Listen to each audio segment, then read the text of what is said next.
அழகான நேரம் அதை நீதான் கொடுத்தாய், அழியாத சோகம் அதையும் நீதான் கொடுத்தாய்.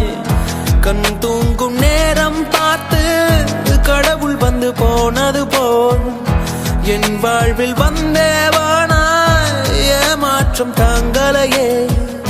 பெண்ணே நீ இல்லாமல் பூலோகம் இருட்டிடுதே.